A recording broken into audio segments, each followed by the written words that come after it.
كان الناس أمة واحدة فبعث الله النبيين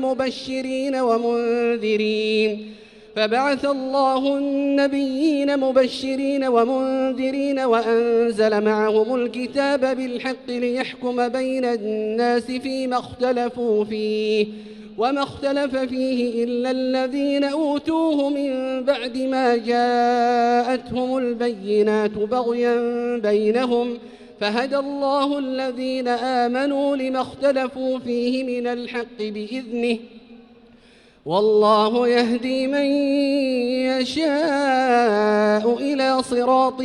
مستقيم. أم حسبتم أن تدخلوا الجنة ولما يأتكم مثل الذين خلوا من قبلكم مستهم البأساء والضراء